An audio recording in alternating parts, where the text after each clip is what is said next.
Alrighty, Fabian. Great to speak to you, my friend. How are you? How you doing, mate? You okay? Yeah, not too bad. It's been a mad journey from the Bama days. I remember covering your career, and now we are within days, the single digit amount of days, 9 days from your destiny, your world title fight. How is everything feeling for you as we head into this fight with Johnny Eblen? Everything's feeling amazing. You know what I mean? Like, honest to God, it feels good.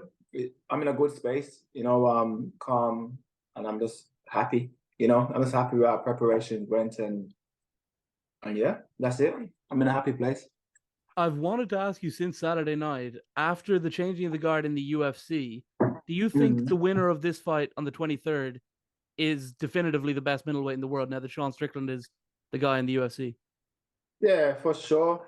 But even beforehand, I think this is, regardless of who had it, I think this is for the best middleweight in the world. You know what I mean? And I know the fans view it as different, but I believe this is for the best middleweight in the world.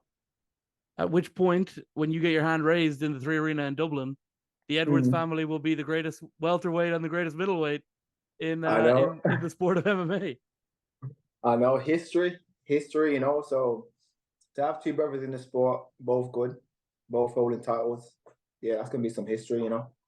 So this Three Arena is a venue you know very well, a lot better than Johnny Mm. Eblen knows it. You've been there from, like I say, early in your career, starting out with Bama and everything, and through the years you fought there. It's going to be a special night, I would think, on September Yeah, 23rd. Talk to me about the significance of where this fight is taking place for you. yeah, Dublin. I've fought there a couple of times, and both times, I think, yeah, both times I fought there, I got a stoppage. So yeah, both times I fought, I got stoppage. So I'm looking to go in there and recreate a moment like that. The fans in Dublin is amazing, man. So to be main event in Dublin, yeah, I hope I can get reception like that, because that reception out there is just, yeah, it's amazing. I'll be able to feed off that energy. Johnny Eblen, of course, a great undefeated fighter, obviously with that background in grappling and all of that. But do you think Yeah. when you look at his record, do you think he's fought anyone like you before? Nah, nah, nah, nah. I know he's fought strikers and that and all of that, but it's just a different style of striking as well. I feel like until you're in there with me, then you realize, oh, it looks simple, but he's just doing little tiny things that's disrupting my rhythm. And I think when we get in there, you'll feel that. Do you think you'll be able to stop him? I know that Musashi was a tough ask last time around, but you have been putting Mm. away these legends prior to that. So do you think you'll stop him in Dublin? Yeah, yeah, I really do. I think second or third round, I said to my team, I really do think he's over eager as well. He's eager to get in there and exchange. And my coach is saying, yeah, let's hang in the pocket with him. Let's hang out in the pocket with him, because I believe I got better eyes than him and I'm sharper than him. So I think his over eagerness will get the better of him. I'll get the better of it. Yeah. So after the Vanderford fight, it was like a big long time out of the cage. You were supposed to fight, I think, in Dublin at one point, and that got pulled late on. And then you came back with the Lyoto Machida fight last summer. Yeah. Did something shift, like mindset wise? Did something change for you within that year while you were sitting on the sidelines waiting to get back out? And of course, just like having to ruminate on like two fights, both of which you would have thought you didn't even lose. Yeah, so yeah, to have that time away from the cage, obviously I was always training, because that's Mhm. what I do, but to be two fight and then going into the Machida fight, the mindset was just by any means. I mean, I need to win this fight, and I'm always a clean, calm fighter, but that mentality was like, if I need to go in there and get messy and just dig deep and go forward and whatever, then I'll do it. You know what I mean? The fight never got to that stage, but mentally that's what I was ready for. Have you been a bit like kind of disappointed in seeing how like things have gone for? I don't know about Van Steenis as much, but like Vanderford, it's like it would have been nice to get that back at some point. But like Yeah. at this point, if you win this one, he's got a Oh big old yeah. mountain to climb to get near you. Oh yeah, yeah, yeah. It would have been. It would, even like last time when Van Steenis lost, and I was thinking, I should have won, bro. You know what I mean? I'm trying to get that rematch. But it is what it is. That's MMA. You can always things can change quickly. You know, I lost and he challenged Misasi. He got finished. I went in there, dominated Misasi. Yeah, things can change quickly in this sport. But hopefully, I can get that one back sometime. You know who had a great win a couple of months ago? Which would be a nice little rematch for you to do and shut up all the doubters. Old Mike Yeah. Shipman, remember him? Oh yeah, yeah, yeah. Shipman. Oh, you know what though? To be honest, I seen Shipman when he fought Ward in it, and I kind of just, yeah, I mean, he kind of nodded to me and all of that, and I was just like, because I understand the position when you lose 2 fights, and then it's like if you lose that fight, you can potentially be out of a job type of thing. So yeah, I thought fair play, man. Happy. I was kind of happy that he won. That he didn't have to potentially lose his contract. You know what I mean? So there's no bad blood with him anymore, or Vanderford or anything. With Van Steenis, there was nothing really there, but with Vanderford and with certainly with Mike Shipman, there was a bit of Oh yeah, there was a yeah, bit of yeah. I needle don't before. like him. I definitely don't like him, but it's one of, like I don't like him, but at the same time, I can be like, if you're in that position where you lost 2 fights and yeah, I mean, you could potentially lose a third one and potentially lose your contract. I can, yeah, I can feel for that, you know. So, but I still don't like the kid. You know what I mean? Of course. Well, you know, you've the two like marks on your record, but there are a lot of people who say the Vanderford fight could have gone your way, and loads of people think the Van Steenis fight. But then the other way, Yeah, there's a lot of people who think maybe Shipman got the better of you that night in London, and yeah. you know it's mad how these things kind of go, isn't it? I watched the Shipman fight back like the other day. I was watching. I thought this guy he didn't do fuck all. You know what I mean? It's bad how MMA is scored. You know, and it's the same with Vanderford. MMA is scored sometimes based off what the judge like. You know what I mean? And it's like sometimes damage ain't really count for nothing compared to control. You know what I mean? And I think it's gonna be the similar fight come next Saturday. I think it's gonna be like similar where he can try focus more on control and I'm gonna focus on damage, you know. So yeah. How's the weight going? You're pretty much on there to hit 185 on the dot. Man, I'm eating food again. I mean good. I mean good over here, you know, like my nutritionist was just saying we might have to like put a bit more calories in here, you know what I mean? Just Well, so you were not under for the Musashi one, right? You were less than championship weight, right? yeah, you know what I A mean? I little didn't bit. even try for it, bro. I didn't even try. So with this one, I've said with the 5 round fights, I ain't trying to leave anything in the bath. You know, I ain't trying to mess up any type of weight cuts, and I've made sure that I've stuck to my diet and I've done everything that I can. You know. Absolutely. So then, of course, you know you've got a big couple of months coming up because nothing's announced yet, but it looks like before the end of the year there'll be another Yeah. world title fight for the Edwards family as well. Nothing confirmed, but what is confirmed by the UFC is that he's going to fight Colby, rightly or wrongly. Whether you guys think that he's the #1 contender or not, that's who they're going to put your brother against. That is who they're gonna put him against. The opponents is for definite.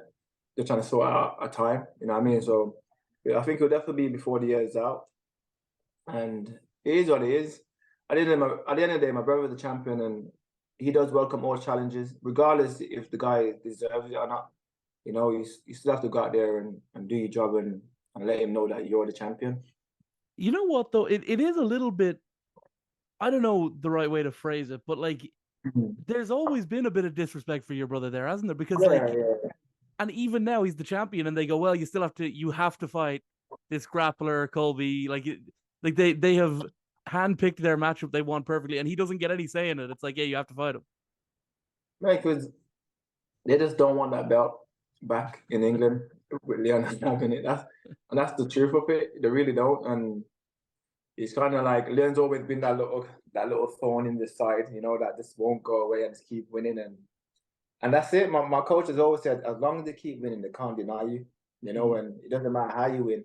Just keep winning, they can't deny you. And that's what my brother's done for many years now. It's kind of it's mad then because you look at like how Bellator, you're like one of Bellator's guys. Like and before that, Bama as well. Like they love you in your promotion. Yeah. It's kind of weird. Like it must be weird for your brother to look on and see like, oh, it's nice on the other side of the as well. Yeah, fuck, I don't even know, man. I don't even know.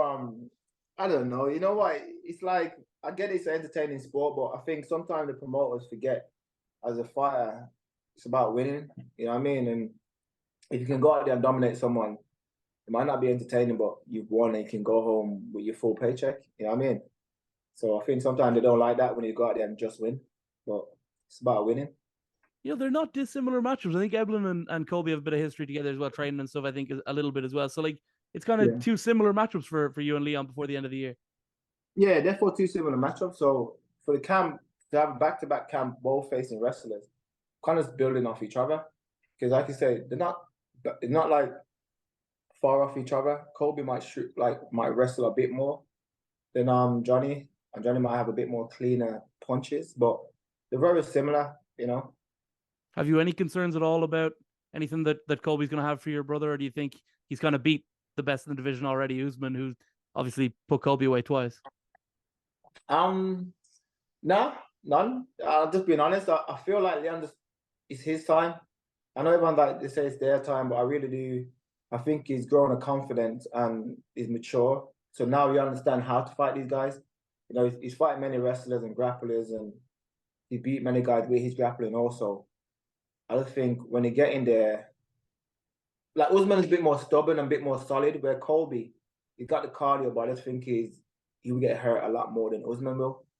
Was Chin's kind of gone, right? He like after the first Usman fight, he's not. I mean, Usman's certainly not hitting as hard as Leon for sure. Definitely not hitting as hard as Leon, and like I said, Colby's always there to be hit. So I can see him like trying to come forward, getting hit, and realizing that it's not what you think it is.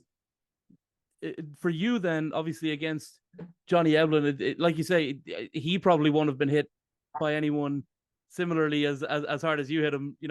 When you get in there on the 23rd of September. No. But I think like the main thing for me with this fight is it's going to be the timing.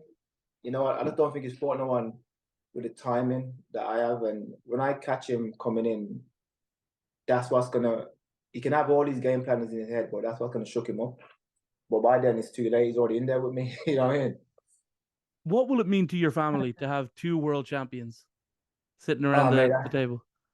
Man, me in the world, this Christmas dinner, two belts at the table, eating all the food we want, and just celebrating a good year. That is what I've envisioned for the end of the year. You know what I mean? So, it's gonna mean the world to the family. It's gonna mean the world, especially where we started from. It's a mad journey. That's the thing, is you guys did not have it easy on the come up. Either of you, it's well documented the struggles you guys had to overcome to get to this point. Yeah, but it's mad because once you've gone through, you kind of think I wouldn't change it now. You know what I mean? Because it kind of make you like the person you are today. So you can always pull back on that type of thing, that hardship when time get tough. And I feel like Leon showed that in the 5th round. You know what I mean? He showed how mentally tough he was. You know what I mean? And I think that's due to our upbringing. Of course, and I want to let you go because I know we're running out of time. Yeah. But it is worth noting as well. Your coach gets a lot of praise for that moment before the 5th round. But I heard another voice say specifically, "Throw the head kick. The head kick is what's going to do him." And you don't get any of the credit at all for telling him how to win the fight. Where's my credit? All right, shit. Where's my credit? You know what I mean? Obviously, I know Leon to get me, and I know fighting, so. I could see that shot. And yeah, man, it's a mad that story will never ever get old. It doesn't matter how many years pass, just how the fight was going, and for him to pick that shot, yeah, that was just a beautiful shot, man. Who do you think should be the proper contender? Before I go, like if it's not Colby, like Belal Muhammad surely should. Like he's earned the shot, hasn't he? Yeah, obviously we know like Belal's a crybaby, but. We know he's a crybaby. We know that, but he's won. He's been winning. He's been fighting. He's just beat Burns.